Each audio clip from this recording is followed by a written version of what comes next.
政府国，中央人民政府今天胜利了。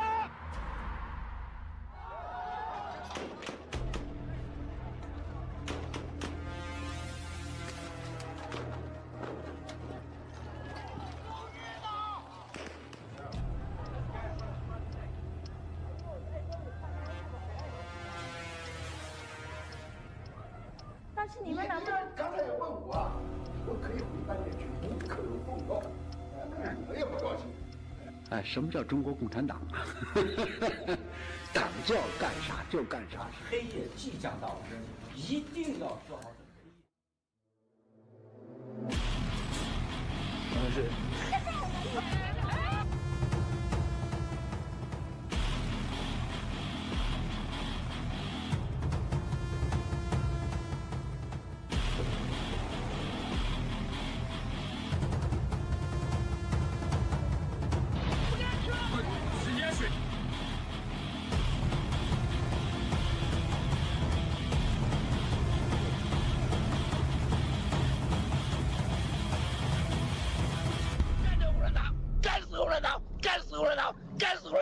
干死共产党！不干死共产党，绝不罢休！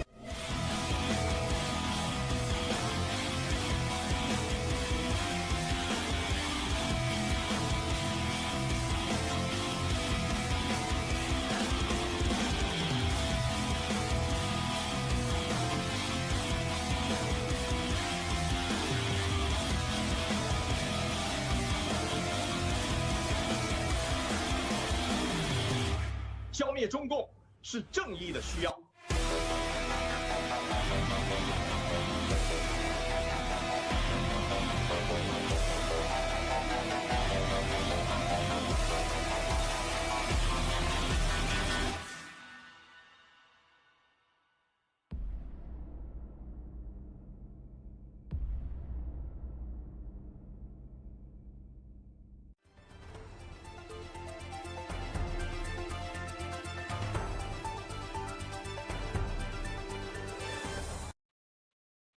Good morning, everyone. Welcome to Exposing the CCP. Glad to see you again. And today we're Chris, Mr. True007, and I'm going to continue to discuss some details about the CCP's plan. And good to see you, Chris and Mr. True. Hi, Zee. I'm happy to be on the show again tonight. Thank you. Hello, Zee and Chris. Happy to be on the show. Let's see what happened to Xi and President Trump's meeting. Okay, so thank you. Exactly. We're going to dig in more details and try to expose the truth, not just the superficial things that you see on the news. And first, let's just watch the video, and we'll be right back for more discussion.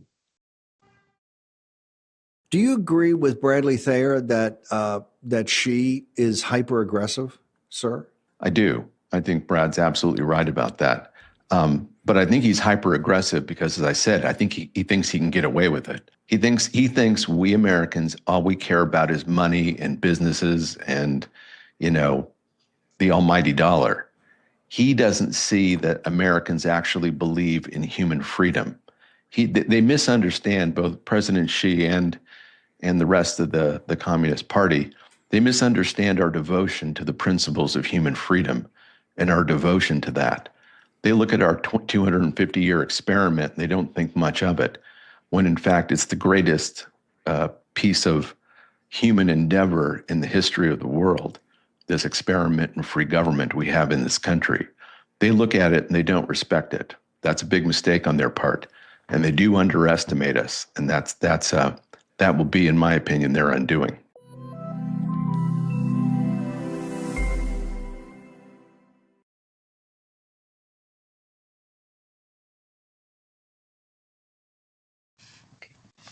Thanks for the war room, Mr. Bannon, and the guest. They clearly see the threat from the CCP, and and dictator Xi. He's just a paper tiger, as Miles warned in many places. The TCP seems a very, very giant and powerful machine, but actually internally they're fairly weak. This is why they have to blatantly show, their ambitions to intimidate the other countries, but actually they're deeply weak in their minds. So let's go with Chris. So a lot of people focus on this Xi and President Trump's visit last week, and what's your opinion and takeaway from this video and this event? Okay, thank you. So, yeah, I think the biggest event last week is the Trump-Xi meeting. So, Xi Jinping needs this Trump-Xi meeting far more than President Trump does, because factions within the CCP are dissatisfied with Xi Jinping, and the PLA is also dissatisfied with Xi Jinping too. Therefore, Xi Jinping needs this meeting to prove to the internal factions of the CCP that he can still exert influence on the international stage. However, after the meeting concluded, the outcome did not develop in the direction Xi Jinping had hoped. The meeting proved that the Trump administration has extreme distrust of the CCP, with extremely strict security measures in place. They dispatched 7 U.S. military C-17 heavy transport aircraft to deliver approximately 500 tons of Trump-Xi meeting supplies in advance, including the presidential limousine, armored bulletproof motorcade, communication relay equipment, security systems, electronics warfare equipment, and other heavy logistic materials. The White House brought its own chef to prepare all meals and drinking waters for the entire trip. Trump did not eat any food provided by the CCP side through the visit. He only consumed food prepared by the US side. Breaking the 30-year traditions, they switched from the St. Regis Beijing Hotel to the Four Seasons Hotel, which is located only around 700 meters from the US Embassy in China. Before departing, the US side indeed implemented the zero CCP item policy. All credentials issued by Chinese officials, the delegation badge, pins, souvenir, disposable burner phones, as well as the various small gifts and souvenirs collected during the visit to China, were completely discarded into large trash bins placed at the bottom of the Air Force One boarding stairs. Xi Jinping is in extremely frail physical conditions. He offered a package of over 40 major concessions in a desperate bid for a deal, but the US side made absolutely no concessions on core issues such as Taiwan and high technology. These concessions including betraying North Korea, Iran, and Russia, providing evidence of election fraud in Biden's 2020 presidential election, purchasing $10 trillion in US Treasury bonds, easing rare earth export restrictions, cooperating on fentanyl control, releasing American hostages, abandoning disputed overseas assets, and more. In exchange, Xi Jinping only asked that the United States not send troops if the CCP launches a military attack on Taiwan, and that it ease restrictions on high-tech AI. However, the US side made no commitment whatsoever. During the closed-door bilateral meeting, Xi Jinping directly asked President Trump this question face-to-face. If the CCP uses force to attack Taiwan, will the United States send troops to defend and protect Taiwan? President Trump refused to give a direct answer on the spot and made no comment to Xi Jinping. In fact, the answer was already very clear, yet no one expected Xi Jinping to ask the question so bluntly and directly. And in the end, Xi Jinping did not get answers he wanted. After the meeting, President Trump stated that he does not wish to see any change to the status quo in the Taiwan Strait. This is in effect saying that any CCP attempt to unifications would itself be a change to the status quo. Instead, this has only further increased Xi Jinping's anxiety and psychological burden. And the Trump-Xi meeting was not a deal, but a clash of systems. He thought he could repeat the same BGY tactics he had used on United States in the past, for example, like bribing Biden and Obama. Instead, this time, he ran into President Trump and ended up exposing all his cards. While the internal crisis within the CCP grew even deeper, the United States was founded on faith with Christianity at its core. It has continuously improved its system through the coexistence of executive, legislative, and judicial branches, a self-correcting mechanism capable of fixing errors and righting wrongs, together with a one-person, one-vote electoral system. This is exactly what Mr. Miles Guo refers to as Zhen Daoism. Zhen means faith, and Dao means the rule of law. The CCP's system is the complete opposite of the American system and Zhen Daoism. Under CCP rule, China does not allow freedom of faith, nor does it have the rule of law, only rule by men. However, the CCP demands the people must obey. The CCP system is fundamentally incompatible with the system of the Western world. Xi Jinping mistakenly believes that everyone in the West could be bought. This was his fatal miscalculations. This is a showdown between good and evil. Thank you.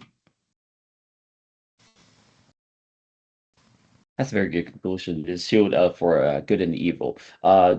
Exactly. You can see that everybody was, especially the mainstream media, they were expecting, they're going to reach a great deal, and the China and U.S. relationship is going to be great again, and everything will cherish the stock markets, the trade deal, everything. But what most we can see is the blatantly threaten like the rest of the world. If you dare not to share this homogeneity status with us, and the China is gonna attack Taiwan, is gonna take everything, all the resources from the world. You can see that Xi's arrogance, and he's also his weakness behind that also. And for more, and let's go to Mr. True for his elaboration. Mr. True, please take your time. Thank you, Zee. Thank you, Chris, for your very thorough information summary. And I think it's very true. If you see what happened when the U.S. Air Force One leave Beijing, left Beijing, what happens is there's a big rubbish bin, in front of the leather aircraft. And they're like piled up. I think probably about 4 cubic meters or 6 cubic meters, depends on the exact size. That's a lot of gifts, and souvenir related to this meeting. So for all the American government officials, from president into ministers and VIPs, and some close generals as well, I assume. So that shows, once we leave Beijing, there's nothing no gift, we should take it home, right? Because we don't trust you.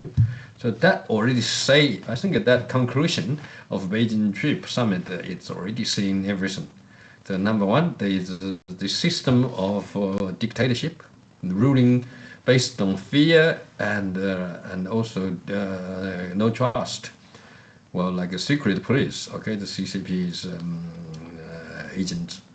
Then the other side is a people-based president who have the slogan of making American great again, making the people wealthy, and by rule of war and by love, also with the face of Christianity, where the other CCP is they destroyed all our traditional beliefs of Buddhism, Taoism, even true Confucianism during the 10 years Cultural Revolution, plus the land reform bullets, 5 million landlords inside entire mainland China. So and then the land title actually been brutally taken away from the people who owned them for centuries. So that's where you two systems. And what did you find now that it doesn't have that kind of intimacy with like even Trump meet the other countries' leaders. They sort of make jokes about it and then smile. I didn't see much smile in the Secretary Texas and apart from our President Trump. So the whole atmosphere give you a conclusion that the meeting is are basically in two sides. Okay, one side, U.S. country comes for we got to get you to buy our stuff. That's Trump's need, and also increase the agriculture of products, so make the farmers happy, and also. That's number one, very important. Number one. Number two is the Boeing 747 aircraft. Okay, there's about 200 aircraft need to be sold into it. That deal. But then number three is Huang Renxun, supposed to be to sell some H200 second grade internet chips. Okay, AI chips. But I don't know whether in the end that has gone through or not. It doesn't seem flow that freely. So then she only asked really only one thing. Number one, if I take Taiwan, would you, Mr. President Trump, would you order U.S. Military interference or strike back? That question itself shouldn't be asked that way. I think there got to be another way. So what the President Trump said nothing. We see, then she asked again in the end of the I think the banquet. The answer wasn't there. So, but then on the Air Force One, President Trump said, only when she asked the same question twice, I just said, I cannot tell you what, but I know the answer myself. I mean, it's a top military secret.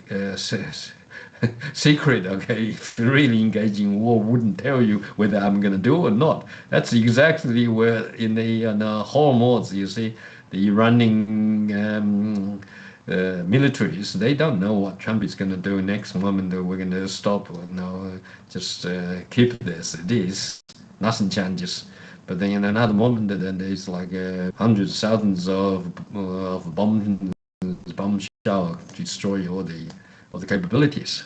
So what we're seeing then, there's another crucial question about: are you going to support me? We're going to keep the Hormuz controlled by the U.S. military, and then can you not continue to supply the equipment, military equipment, fighting, machines and bombs and to Iran? And Xi Jinping said yes.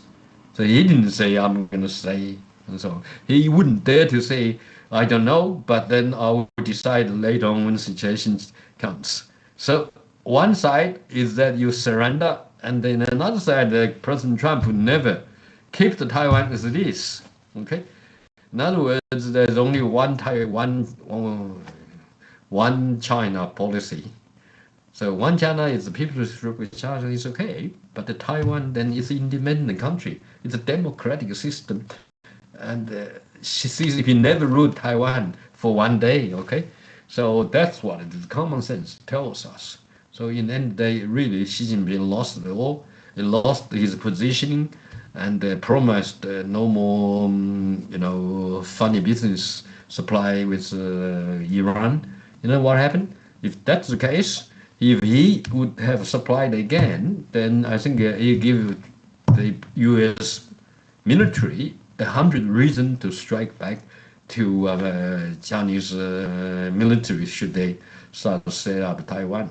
So that's a double assurance and a double reason for Trump to win the chess games. I think this whole game you can see Xi Jinping lost. You wonder why he lost all this. And just look at what Xi Jinping is doing, the dictatorship system ruled by fear. He has killed almost like 500 of his military generals. The only one guy left, which come welcomed. He is actually not a military; he's a political officer in the level of generals. That's only him exist. Those are the top different kinds of military categories. The leaders are all gone. They all dead or disappeared. Like Zhang Youxia, for example, you don't know whether he's still alive or dead. So there's no military capability really. So I think I think I'm really worried about should the Xi Jinping dare to give it a go, you know what will happen? I think the aircraft will probably turn back and fight back to the rest of the facilities along the southeast coast of China, and then the CCP will surrender to U.S. military. Then it's over. So that's a big risk, you know why? Because once they control the machine, say for example fighting jet, no one can really stop them turning back and shoot back to the military base, right? So that's the big risk that I worry about. I think that could happen. If that happened, then the CCP will be gone in a second.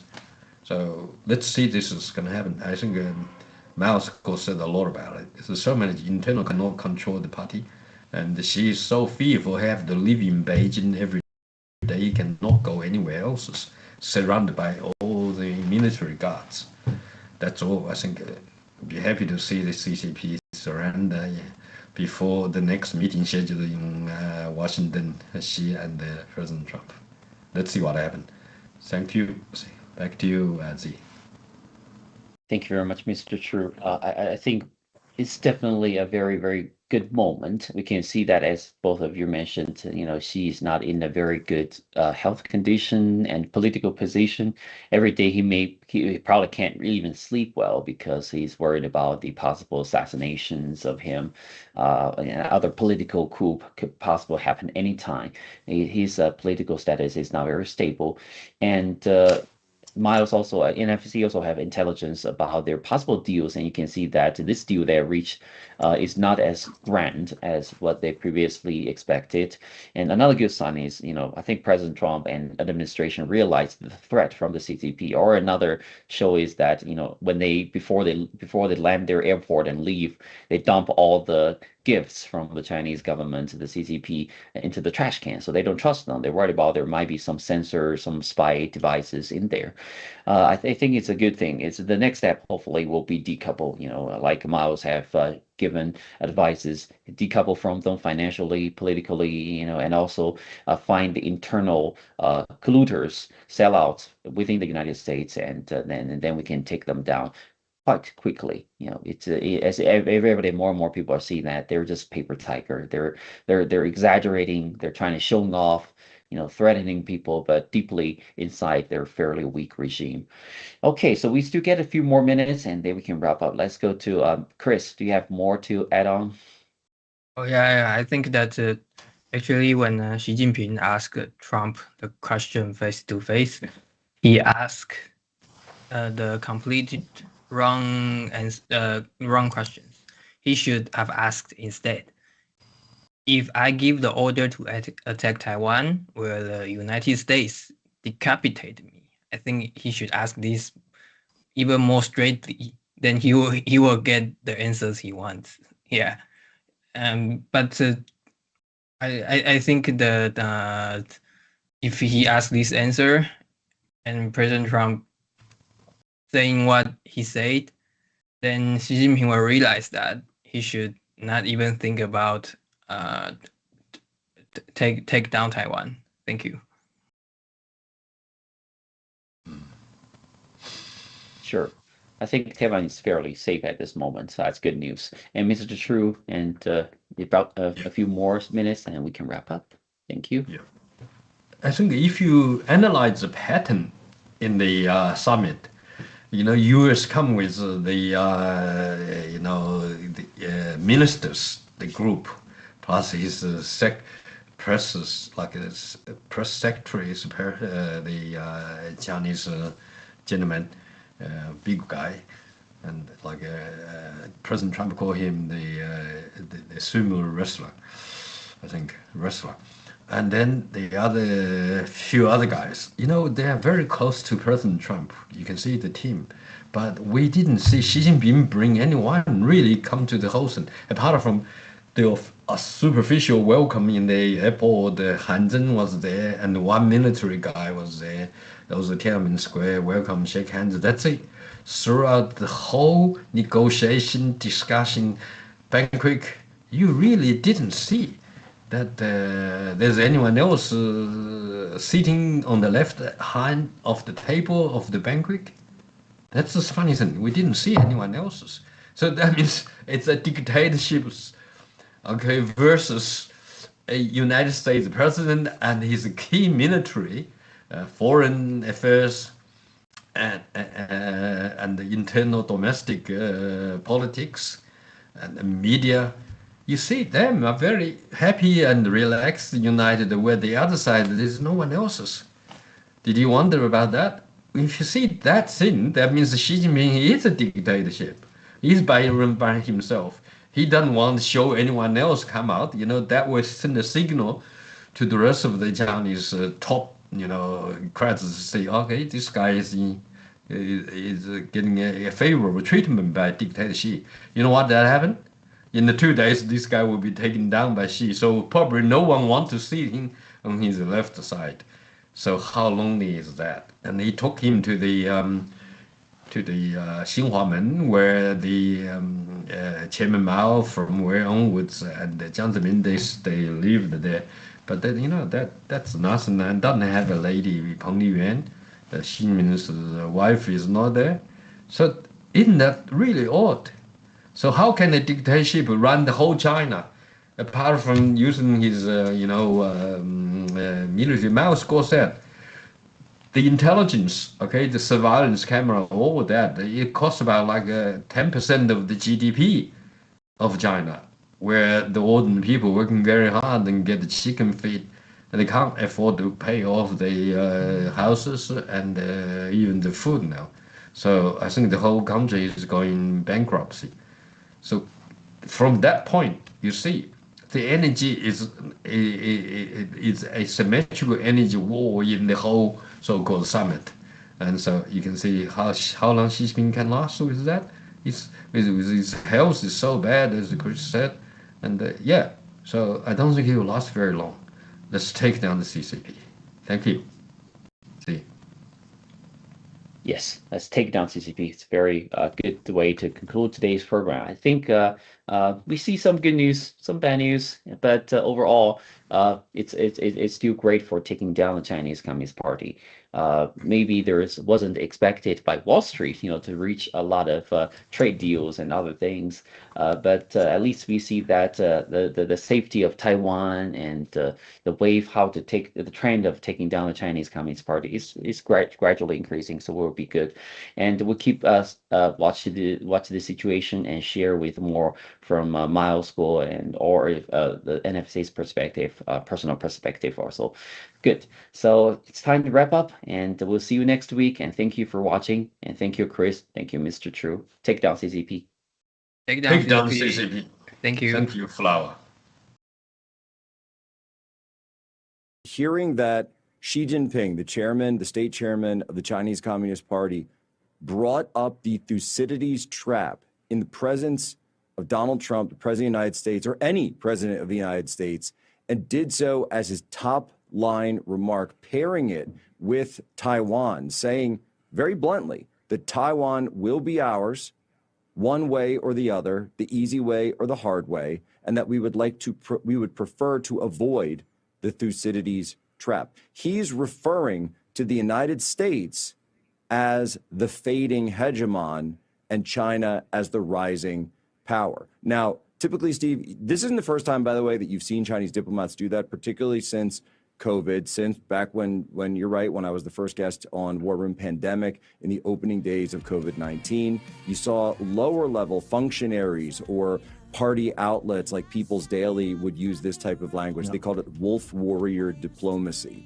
And they started to become more and more aggressive towards the United States and towards foreign powers in general. But to see the state leader of China do that with the president of the United States in the room it's just something that I never thought would happen. Typically the Chinese, again, they were the technocratic leaders, Hu Jintao, Jiang Zemin. Xi Jinping is someone very, very different.